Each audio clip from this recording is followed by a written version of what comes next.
Welcome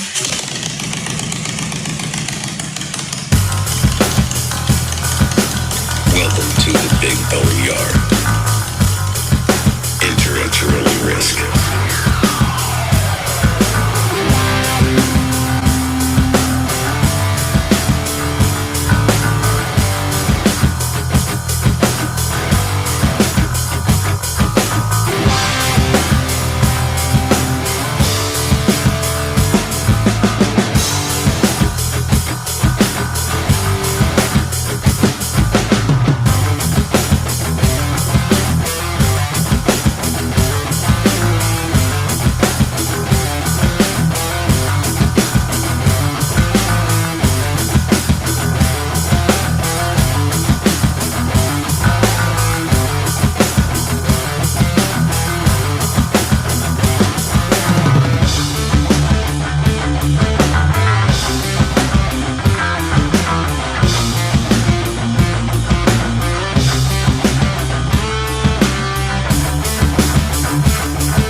I decided to pursue a career in law because it gives me an opportunity to help people. When a client chooses us to represent them, they're entrusting us with a huge responsibility. It's our goal to exceed their expectations with our personalized service and to help them to achieve the best possible recovery to compensate them for their injuries. That's where we come in. We come in and we solve that problem for them and really set them on the right track in order to try and get back to what their life was like before the accident happened.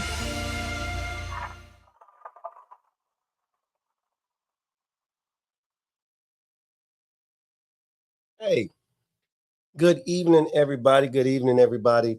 You are very much, we're glad you're here, first of all. But welcome to the Big Boneyard. This is the biker podcast of the day. I'm glad y'all are here for real. So you got myself, I'm Big Bone 1%. That's me. So Big Bone 1%er on. We got our man with the plan, Mr. MF and Tate from A-Bait.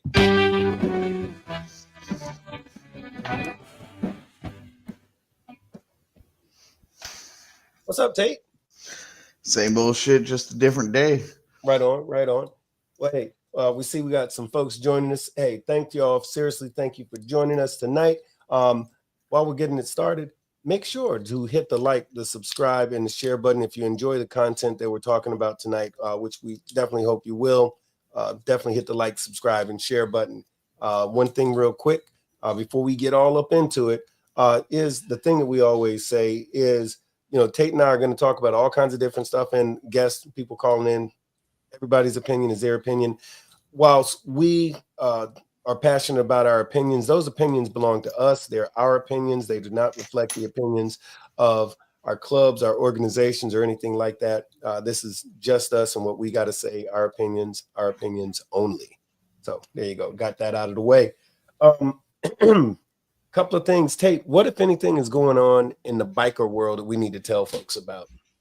Well, for starters, you have a big party coming up, not this coming Friday, but the following Friday at the Eagles, or the Elks Lodge in Hudson, Florida. Oh, yeah.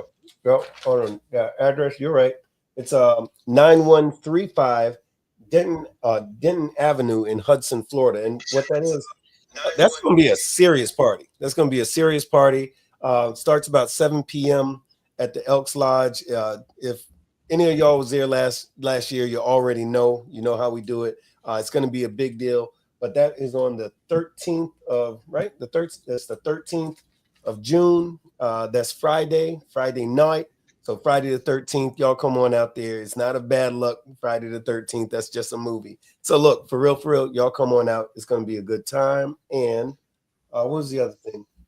June 8th, which I spoke about before. Some folks have been getting at me about that. If you're in a motorcycle club or if you're in an organization or you're concerned with the situation as far as law enforcement as it relates to bikers, the over aggressive use of RICO and some of this stuff, this is a meeting you want to be to. It's a seminar. It's an open COC meeting. First time we ever done that, but it's going to be a RICO seminar conducted by a nationally renowned attorney who really knows the stuff, Jerry T. We call him Jerry T. It's Jerry Theophilopoulos. Try saying that 3 times fast. But Try saying it one time fast. But listen, make contact with us if you want to find out about coming to that meeting. It's an open meeting, but it's not for everybody. Like if you flash a badge, this isn't the place for you to be. But anyway, get at us if you're interested in coming to that meeting. And also, yep, 1, 2, 3. Okay, so yeah, that was the big stuff that we definitely wanted to let y'all know about. But hey, what do you think about this subject? So tonight, what we're going to talk about, I actually wrote out a whole long thing, but just to keep it real simple. On Facebook, I kid you not, there was this big old debate that happened on Facebook. A guy asked a question. Let me see if I can find that the way he wrote it. It was a very simple question, which was, okay, here you go. The guy said, for the life of me, I need someone from the MC world to explain to me the difference between MC and motorcycle club, but I have a feeling. And if you don't know, that sounds like a very simple, easy question. Well, I thought folks was going to have a fist fight like on the internet about that one little simple question, because if you're I was reading the comments and I was like, oh my God, this is going to end horribly. Yeah, right. So what that is, so in the motorcycle world, for those of y'all who don't know, that on occasion, you'll see any number of motorcycle clubs with the alphabets M and C, sometimes in a cube, sometimes to the right and left, or whichever is MC. Then other times you'll see a certain club with the word motorcycle club. It's all spelled out, right? And the thing is that, the goal for a lot of bikers is to be a MC, or possibly even have on that jewelry, have a diamond, like be a 1%er. What's up, douche? That's D without the oosh. Hey, just check your phone. Say what? Okay. So anyway, but long story short, with that, it is a big deal. Okay. It says we're not on our page. We're not on our page. Okay. All right. We're not on the Boneyard page. Okay. Well, don't worry about that. But okay. But anyway, yeah. That's a fun thing. Anyway, what I was saying is this. So as far as that MC versus motorcycle club, that's a matter of protocol. I'm going to break it down a little bit. But Tate, when you first heard that question, were you familiar with that whole thing at all? A little bit, just because of conversations with you and different questions that have come up over the years. But for the most part, no, because I'll say here in Florida, we don't typically see motorcycle club written out. 9 times out of 10, if you see somebody with some colors on, they went about it the right way for the most part, especially with the dominance we do have in our state. And they don't play. You're going to go about things the right way, and they've earned the right to wear the cube. Well, so here's what happens. There are like, what do they call Steel Sisters, for example? Steel Sisters out of Orlando. Their bottom rockers is Motorcycle Club, spelled out. And there's a few other. I mentioned them because those ladies are absolutely fantastic. It's an all-female club, and that's what we're talking about. So the word motorcycle club spelled out versus MC. So here's what the history of it is. And I this part I wrote out just so I could not babble too much, but this was a response that I gave somebody who actually started that whole question. So here's the real answer. Based on MC tradition, protocol, and history, traditionally there's a process to becoming a motorcycle club, and even wearing an MC cube or the letters spread out or whichever like that, right? So it used to be, back in the day, a family club, a RC, or other similar groups. And also these sort of groups, they were in the transition of becoming a motorcycle club, unless they were exclusively a family club or a RC or something like that. But anyway, they were trying to become a motorcycle club, and they would be identified by a one-piece patch. And follow along with me. This is going to make sense. This little education, little biker education. Dark Souls Corner, what's up, man? Good to see y'all. But anyway, so think of how some clubs require a probate or a probie, prospect, whatever you want to call them. They first they have to wear that slick vest, right? And then possibly some item saying that they're a probie. Like in my club, they wear just a P. That's it. Some item that identifies them as a prospect. But later on, they might, in some clubs, they'll get a top rocker, then a bottom rocker, then lastly, that center patch. Now that prospect has earned, now he has earned his full set in stages, right? So it was not much different for these clubs that wanted to join the set and become a motorcycle club. Same thing. They had to do it in stages, sometimes even getting a top rocker or a bottom rocker. Anyway, so these clubs, they wore a singular one-piece patch. This was to signify that that group did not claim to run any territory and thus did not wear a bottom rocker claiming such. So there have been some exceptions to this one-piece patch rule, like the Galloping Goose, if you're familiar with them, and a few other clubs that are dominant clubs that wore a one-piece patch. But for the most part, it's exactly as I explained it. However, as it relates to women motorcycle clubs, right, it's a little bit different. So contrary to popular belief, women have been riding motorcycles since motorcycles were invented. So back in the day, just like now, women were a fixture in the motorcycle community. There were even huge events, sponsors like Norton, Harley Davidson, Suzuki. They often provided prizes to the best dressed female rider or the nicest female owned motorcycle at these big events that they had. Now, many of the motorcycle clubs in the old days were actually co-ed clubs. A lot of folks don't know that, but it's true. So in the 1950s, Bessie Stringfield, y'all know her, motorcycle queen of Miami. If you don't Google the name Bessie Stringfield, you need to know who she is if you're riding a motorcycle out there, because she did a lot of stuff. She made it happen. Anyway, Bessie Stringfield, who is well known for pounding the ground all over the United States of America, also had the distinction of starting one of the very first motorcycle clubs in the state of Florida. It was called the Iron Horse Motorcycle Club out of Miami. So while this club was considered a co-ed motorcycle club, it actually boasted membership comprised primarily of women. Now, due to the misogyny in the motorcycle riding community of that time, or that era, Bessie Stringfield would disguise herself as a man in order to participate in a lot of motorcycle events, like the flat track races that some places still have that stuff. Dahuru, Ballhead, what's up? But anyway, Bessie Stringfield, she won a lot of those races, but a lot of times they would not give her prize money because as soon as she took off her helmet, they realized, hey, this is a woman. We ain't gonna pay this bitch.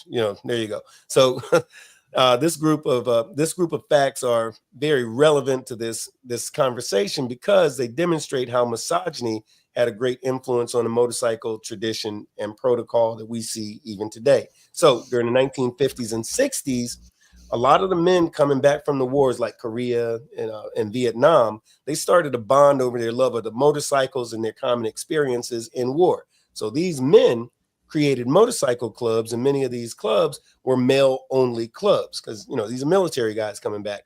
But this didn't mean that women were not allowed to ride motorcycles, or even they didn't tell them that you can't start your own club or nothing. That wasn't the case. Just like it is now. There were dominant MCs that dictated the rules over the set then, just like now.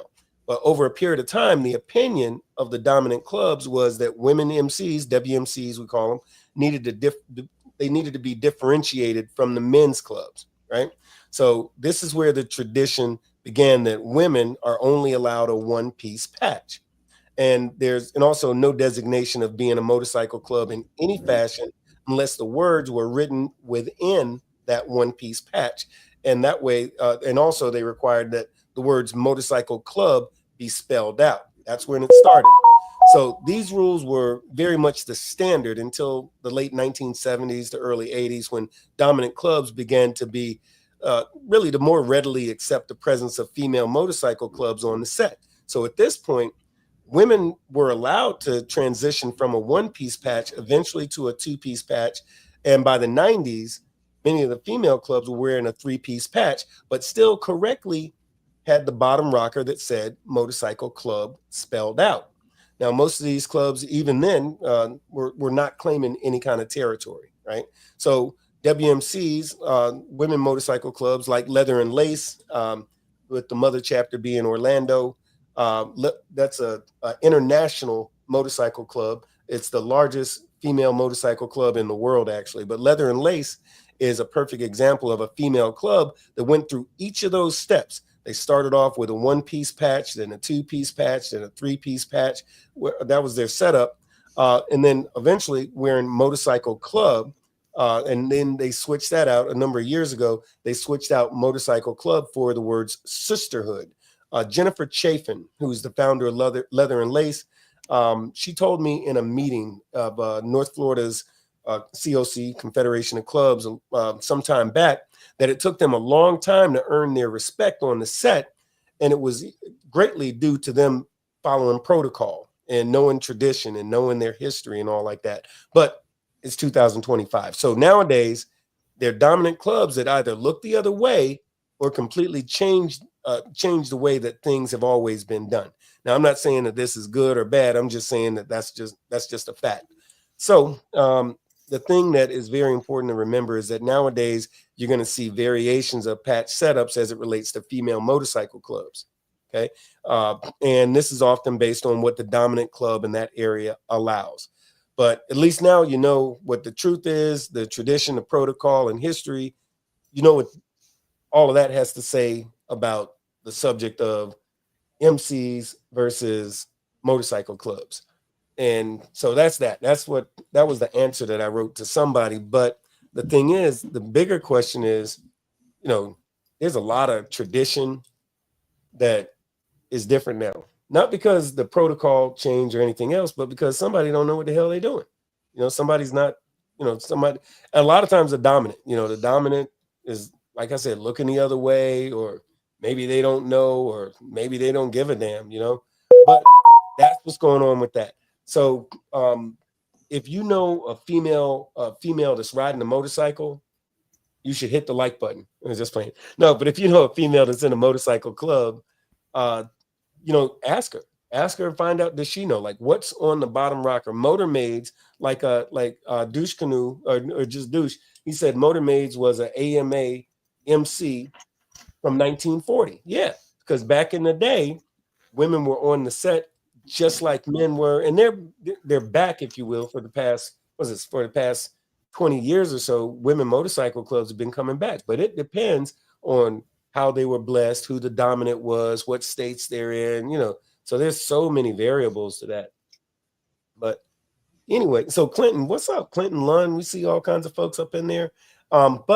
And Jennifer Chafin, what do you say about Jennifer Chafin? Jennifer Chafin was also the old lady of a prominent one percenter. Jennifer Chafin was the old lady of two prominent one percenters. She was married originally, Bear Chafin. He passed away in the fashion in which he did. But after she was a widow for a bit, after that she remarried, and her new husband sort of helped her, so to speak, in regard to her club. He encouraged her and all like that. I don't want to get all up into their business, but that's basically what happened. So let's see. And Heather says, shouldn't this particular issue be a nationwide standard protocol? MC or spelled out for female, and codes should be the same across the board. And let me tell you, first of all, Heather, give me a second. Heather is, first of all, I'm glad to see you here, Heather, because Heather knows her shit. So Heather, no, for real, Heather knows her shit. And yeah, you're right, Heather, it should be, in a perfect world, it absolutely would be a national standard. It would be the same thing. The problem with that is just this, is that when you go from one region to another region, from one dominant to the other dominant, there's some dominants who know their history, they know their tradition, they know the protocol. But if this guy's dating that girl and this, that, and other thing, next thing you know, everything gets all fucked up. There's a lot of examples of protocol things that everybody knows, but some folks are doing shit different. Like in Florida, for example, like in certain clubs, certain one percenter clubs, you're not supposed to wear sneakers or boots that have laces on them. For example, when I go to California, I'm watching these dudes are rocking, what's those things? They wear Chucks, right? They wear Chucks. And sometimes, a lot of times they're wearing the shorts and all like this, looking like Me and my reject Vans. yeah, like that shit. When I see that, I'm thinking, what in the holy fuck is going on right here? It's just weird to me. But in California, that's where they kind of look the other way, And so there's like a million examples of stuff like that. Listen, and I'm glad she said that because I read the whole conversation that was going on Facebook. And these fools are like, well, who decides that? It's not written down anywhere. There's no protocol if it's not written down. There's eons of fucking MC protocol that is not written down. Exactly. There's a lot of shit we do and has been rules for a long time that's not written down. And people are like, well, that doesn't mean it's not a thing if it's not written down. Fuck them. Who the fuck are they to tell us what we can and can't do? My response to that is, I said, I watched the conversation too until I couldn't. Oh yeah, I know. Listen, I was made to watch the whole thing, but my thing is like this. So we're in America, right? You have the right to voice your opinion. I challenge the idiot, or let me change that. I challenge the individual that stated that to pass a Diamond Club member going down the highway. Yeah. Okay. So you know what? Now, inappropriately. You touched on another thing. That's a whole other thing because I saw one of those conversations. It was all about passing somebody on the road. So there was this video that was floating around about. Actually, there's two of them where 1% goes off on somebody for passing them incorrectly.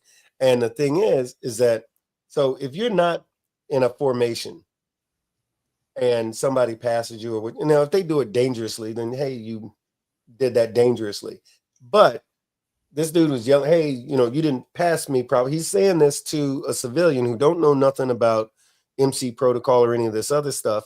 And it was a guy who was talking to a woman. I'm like, stop it. Just stop it. He was going off on this chick. And the thing is, he was talking about his pack and his formation. There's not a formation if it's just you by yourself. You're one guy. Even if it was, there's no way that this woman knew what that, you know what I mean? Some people, that's an example of not knowing actual protocol. There's a bunch of stuff like that. Like you had this guy. Wait, I'll give you one. The thing about wearing your rags in a car. Tate had a dude argue with him. He was like, hey, pulled the dude to the side. I'm telling your damn story, but he pulled the guy to the side and was like, hey, I don't want to put you on blast or nothing like that, but you can't get in that truck like Jax from Sons of Anarchy or whatever and drive that truck from point A to point B while you got your rags on. Oh, no, I can do that. They told me I could. I don't know what you're talking about. That's not even a thing. But even if they did, they told me I could do it. Didn't nobody tell you that? Tell you that? Because now you're just making shit up. And that's kind of like what happens because that's one of them things. It's not written down anywhere, but that's a part of MC protocol. That's MC tradition and history. It's been passed down for damn near 100 years. And now you just want to do what you want to do. But those same folks, here's the thing, those same folks who get adamant about wanting to do shit the wrong way, 9 times out of 10, those are the same exact folks who don't know shit about how this works and typically don't do well on the set. But and that's just the thing. What Heather said. Oh wait, what did you say, Heather? Heather said, I love when Heather says stuff. She said, "Deuce passed down means it passed down." Yeah, he can't write very well. He's been drinking. That's what's going on there. But so that's what. If you can think of it, you could probably think of 50 things off the top of your head that are examples of protocol-related things that folks don't know about. Just, for example, I was where was it? I was at a bike night at a place called Tampa Joe's a couple of weeks ago. Seen this one dude. He was like, hey, Big Bone, want to holler at you. I said, hey, what's going on, man? So he jumped off his bike, ran over to where I was, and he goes like this, like wanting to shake my hand. And I went to shake his hand. I was like, stop, like he had like leprosy or AIDS, or not AIDS. What do you call that? Yeah, there's gloves on. COVID. I was like, whoa, wait a minute, what's going on there? And he's like, oh man, I'm sorry. Let me. And so he thought that I wanted him to introduce himself properly. So he kind of squared himself away and he said, hey, I'm so and so and so and so from such and such MC. Man, it's good to meet you. Sticks his hand out again with the damn glove on. So I say to him, hey man, how about taking them gloves off them dick skinners right quick before you shake my hand? He goes, oh, and he goes like this. He goes, no, they're clean. I'm thinking. So I asked him, I said, hey, how long have you been with your club? This fool said 4 years. I'm like, so you've been in your motorcycle club for 4 years and you don't know how improper it is to shake somebody, in particular me. I'm not all full of myself and nothing like that, but you're going to come up to somebody from the dominant club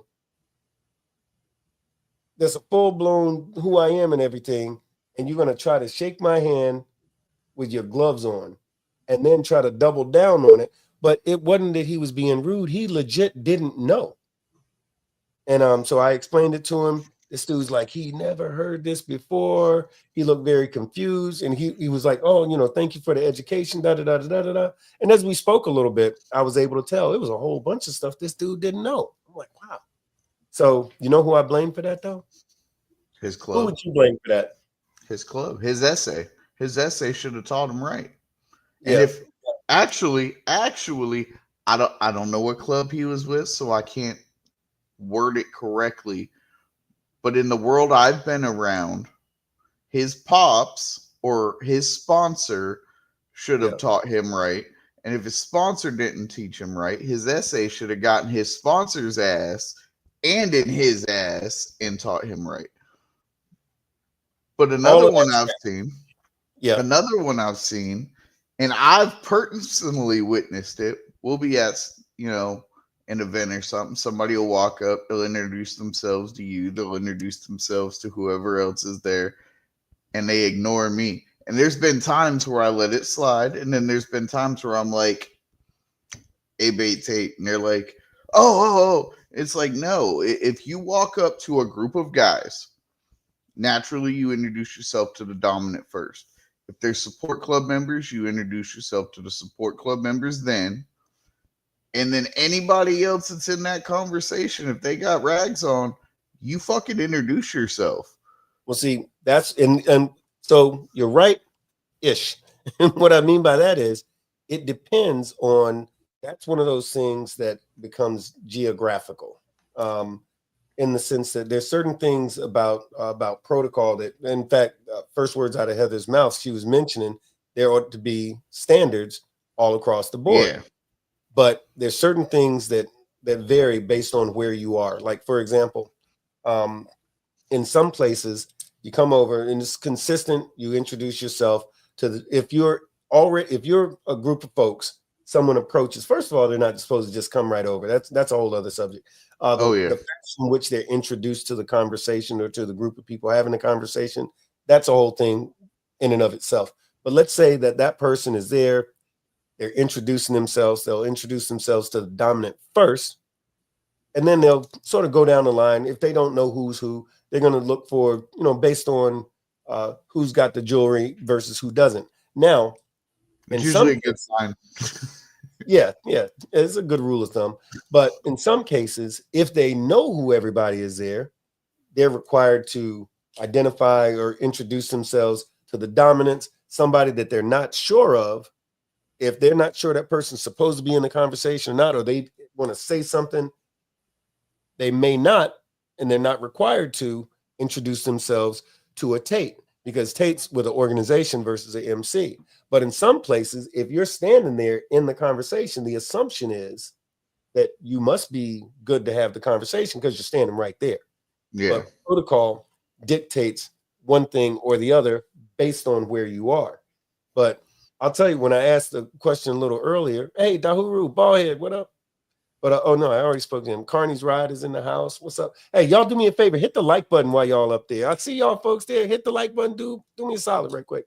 But for real, what happens is it's geographical, man. So like I mentioned about the Chucks in California. In Florida, folks are gonna think you're a little odd. But Hey, you're don't in knock my Alabama. fans.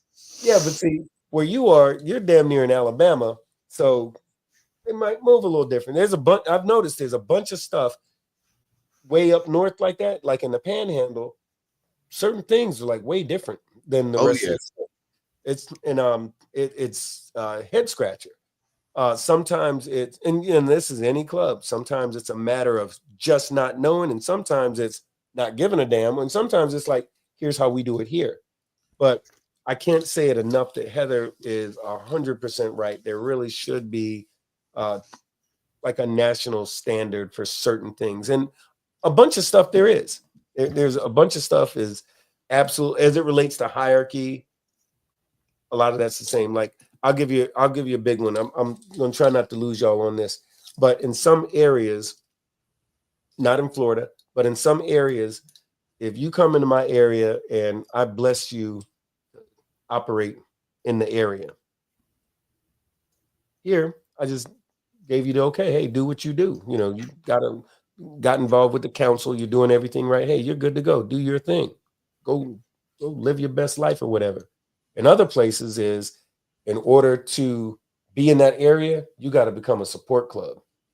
You got to wear a support patch and the whole nine. Like that's geographical. That's not. I was going to say, I've noticed a lot, most of the clubs up here, with the exception of one that I can think of, but as far as I know, across the U.S., they don't wear a support patch. Well, see, that's a whole other thing. National clubs, and certain national clubs are not allowed to wear anybody's support patch because they operate in so many different areas. Yeah. Not a dominant club, and they might be in New York, in Florida, and California, and just for This fun, one in Virginia I as well. know is nationwide, and Right. I was told the only reason they, well, I'm not going to get into that. I'll talk to you about that one later. Right. But from my experience up here, there's only one club other than a military club, and well, that one's technically a military club that doesn't. Well, no. Other than military affiliated clubs, there is no clubs that don't wear support patches. Right. But again, geography, Yeah. because it depends on where you are, what the dominant is doing, and how they're bringing clubs in. You know, so Because like I'll go to another thing. This is a protocol thing.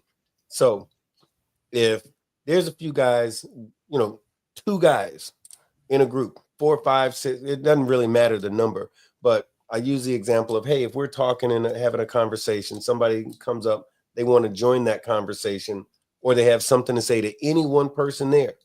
The protocol is this. In case you don't know, here's what the protocol is. Be close enough to be seen, but not close enough to overhear what's being said in that conversation. Fall back, stand somewhere where the person you need to talk to can see you, and then you just wait. If you're waiting 10 seconds or 10 minutes, that's up to you. If you want to keep waiting, if it takes a long time, you can bounce if you need to, but you do not interrupt 2 or more grown-ass men wearing patches having a conversation about anything. You don't just bust in there. That's something that citizens do, citizens, civilians. That's something that they do. That's not something that we do, because we're really into respect and good manners and etiquette and that kind of thing. Even though, yeah, a bunch of dirty looking bikers are into etiquette. Yep. And sometimes breaking etiquette and protocol can have painful consequences. So mind your manners. But no, I tell people all the time, you know, the outlaw lifestyle, the outlaw biker lifestyle. Everybody's like, oh, it's freedom and enjoy the freedom of the road and this, that, and the other. And I was like, you do not understand. There is more fucking rules than the U.S. government. Yeah, I say it all the time. But going back to that guy introducing himself, let's say the guy's standing there and the person he wants to talk to sees it. He's going to give him like maybe a little head nod, something like that. He might say, hold on a minute, give me 1 minute. Or he might say, hey, come on over. But whatever he tells you to do, that's what you're doing. But what you don't do is you don't bust in on that conversation. So anybody listening, it doesn't matter whether it's a diamond in that conversation or not. If you see a couple of 3 people or whatever having a conversation, don't be that person who just bust in on the conversation.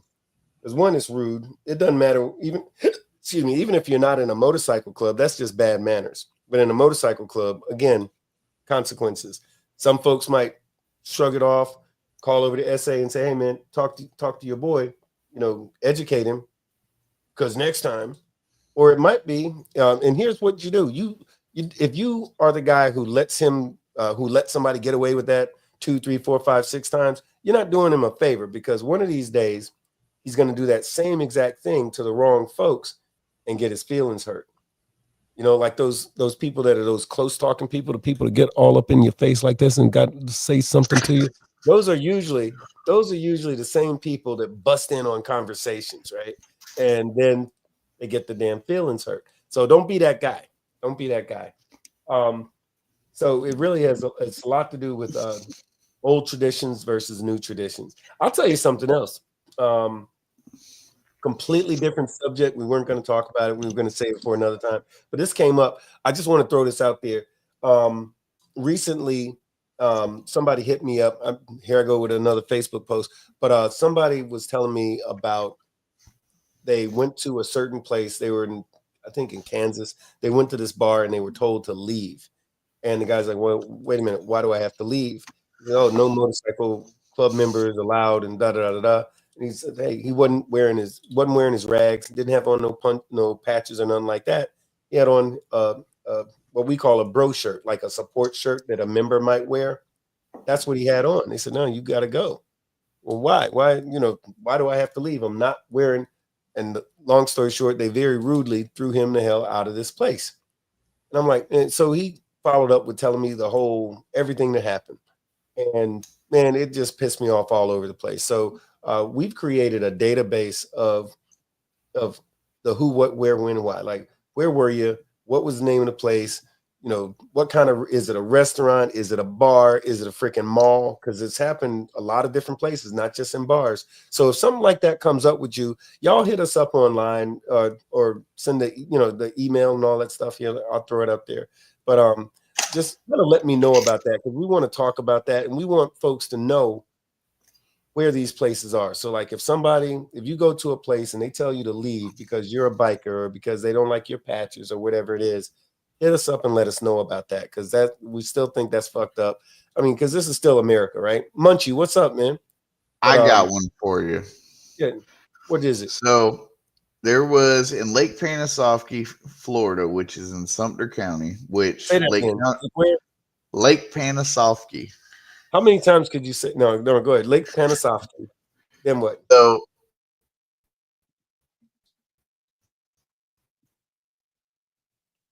what happened? He just froze up. What happened? You froze up. You did too. Does the location matter as far as what? No, be a little more specific. So, we got this notification through somebody that lives in the area that there was a new sports bar kind of opening up that would not let anybody with colors on come in.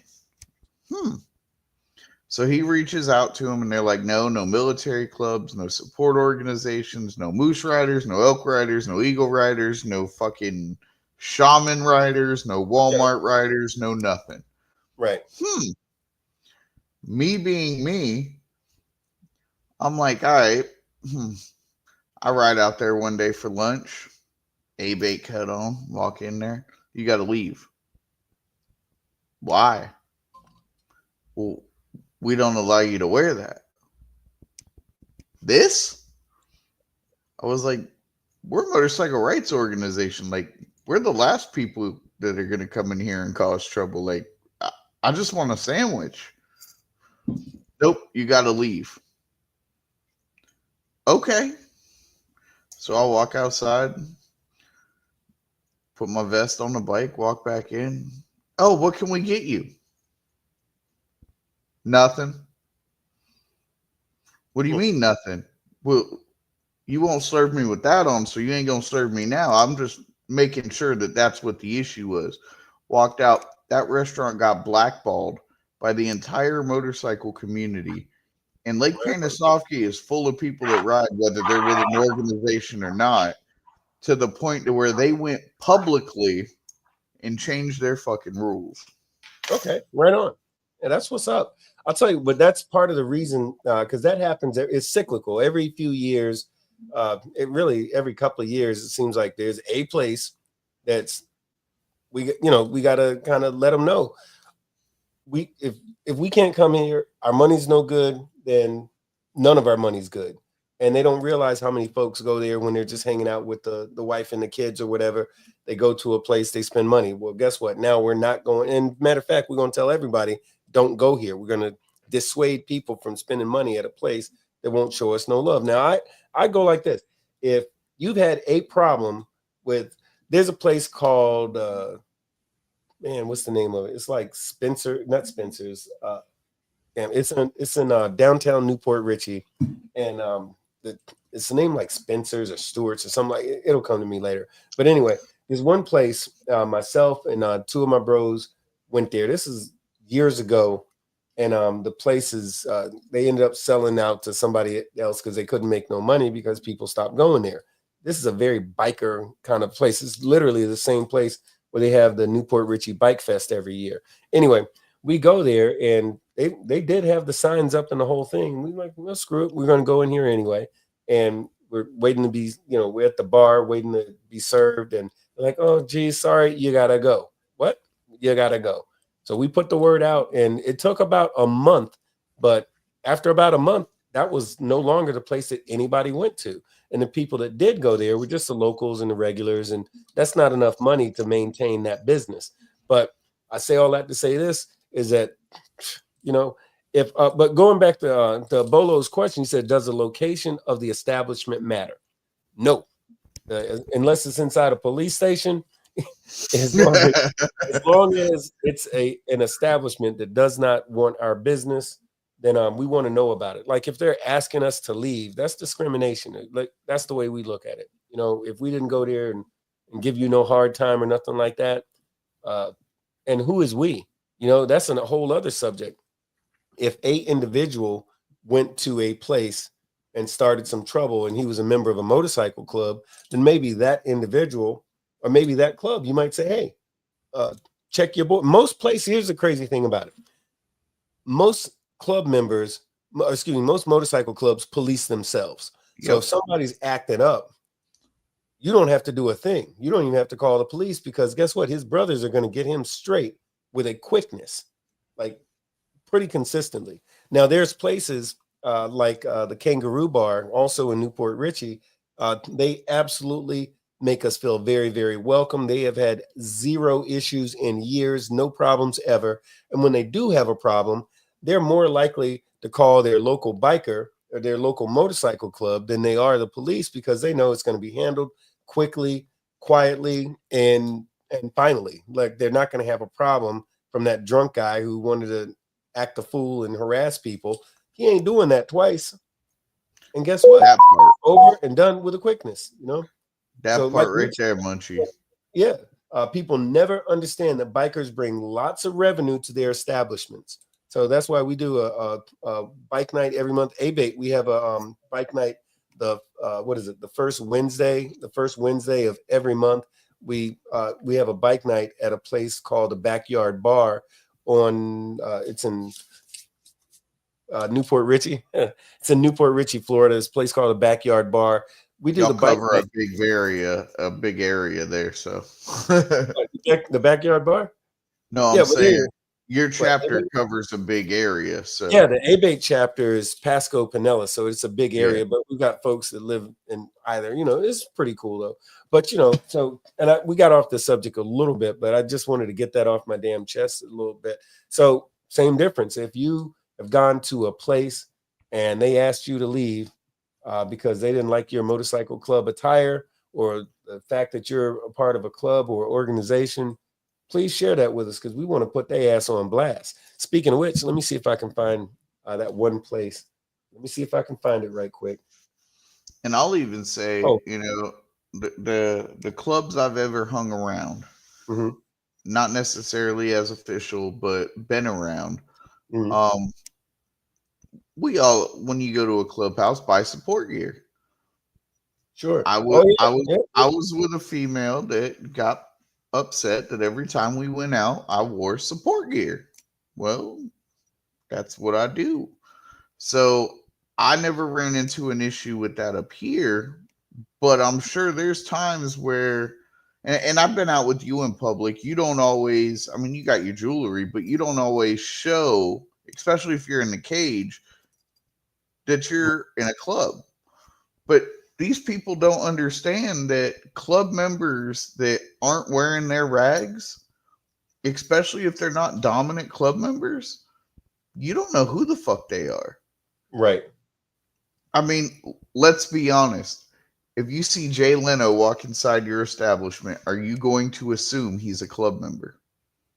Jay Leno? No, Jay Leno, I mean, it's not a... but he is in a club. Jason Momoa. Are you going to see Jason Momoa walk into your bar and be like, oh, you're a club member, you can't be in here? No, you're going to serve the motherfucker. Yep. But that's the thing. A lot of these people don't realize that you can't look at somebody and be like, that's a club member. Unless you know they're a club member, you don't know what they do outside of what their regular job is. There's club members that are attorneys. There's club members that are fucking CEOs of companies. Hell, we ran into one at NCOM that didn't look like he was who he was, but he had the damn paperwork to back it up. I'm not going to put his business out there, but I mean, I will a little bit. So there was an issue at NCOM, and there was a little dust up that didn't have anything to do with, or didn't have much to do with my brothers. But the situation got handled. But after it was over, the hotel management came to one of my brothers who had nothing to do with that incident. They tried to ask him to leave, and he wasn't having it. And he expressed that to them and very enthusiastically and demanded the video because they said they had video. Show me the video where I did what you said you did. Let's get the description. So I asked, actually, I said, hey, you say he fits the description. What was the description that you had? They said a black guy about this tall with wearing all black. He had on a black hat and a beard. I'm like, you mean like those 75 motherfuckers right there? So, and that's how, but long story short, guess what? They checked the video and it wasn't him. It was actually nobody in my club. So, and of course they were apologizing and all this whole thing. And when he said, yeah, I'm a biker, but I'm also something else. This particular brother is just bought a semi-pro football team.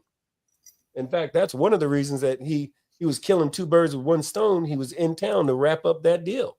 And I'm not saying who he is, but yeah, he's a biker. He's in my club, and he's also the owner of a semi-pro football team. So and had the paperwork with him to back it up. Yeah. So long story short, you never know who you're dealing with. And that place is getting ready to have they're going to have some problems. But what did you say about Booze Fighters? Dude said Robert Patrick. Okay, yeah, Robert Patrick is a member of the Booze Fighters. Yeah. And Heather, I'm always interested in what Heather says. So he says, Douche, did you see his video on Memorial Day where he couldn't get a table at the Cracker Barrel? Are you kidding me right now? Oh, look, Heather, you have got to share that. You got to share that video. I want to see. Share that to the page. Get a seat at Cracker Barrel. I need to see that. Carney's Ride says, we have a listing of all establishments that have no color policies for our motorcycle community. That is excellent. We're doing the same thing. We actually had that before. We're redoing it because some of the establishments are closed now. I don't know if it's I don't know whether we helped that happen or not, but a number of those places that we have listed on our list aren't in business anymore, or they have completely new owners and new policies and the whole thing.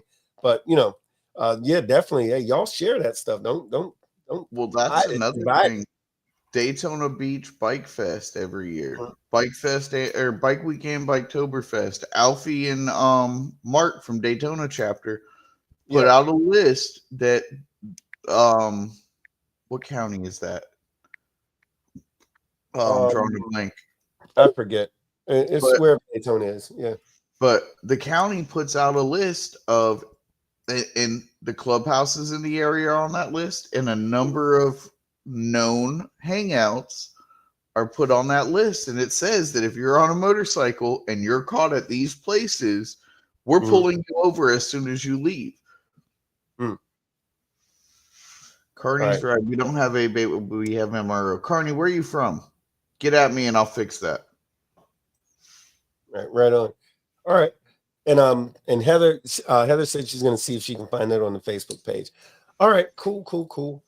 Well, look, y'all, this has been interesting. This has been good. So I think the moral of the story is protocol. Stick to it. Don't buy into the BS that folks tell you. If you're not clear about what protocol is, then ask the right folks.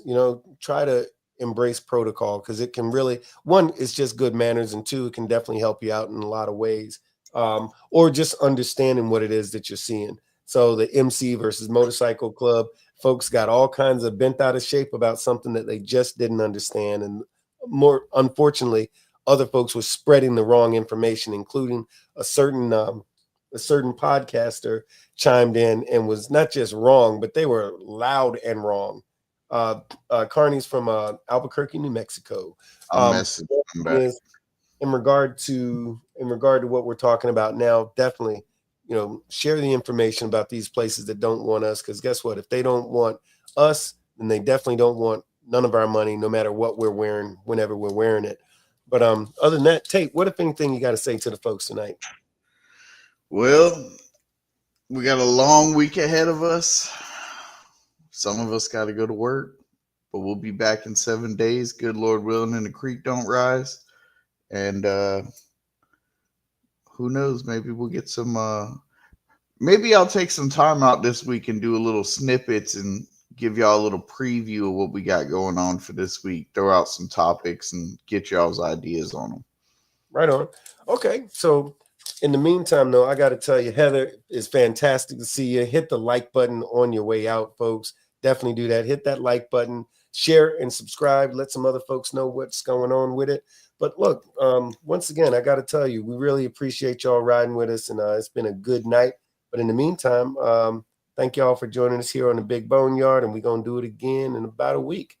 In the meantime, have a great night, folks. Bam.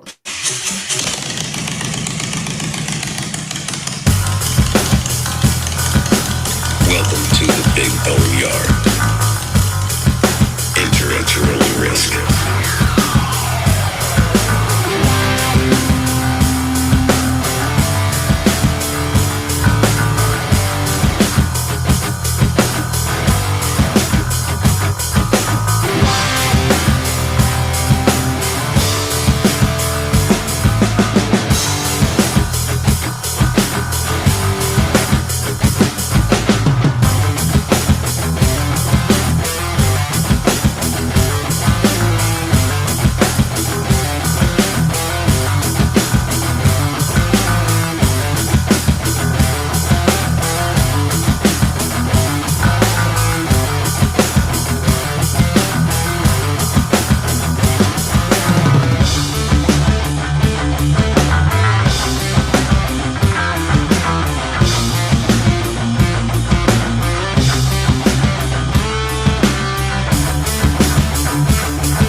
To pursue a career in law because it gives me an opportunity to help people.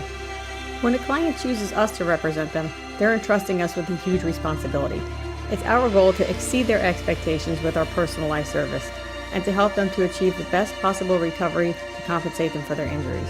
That's where we come in. We come in and we solve that problem for them. and really set them on the right track in order to try and get back to what their life was like before the accident happened.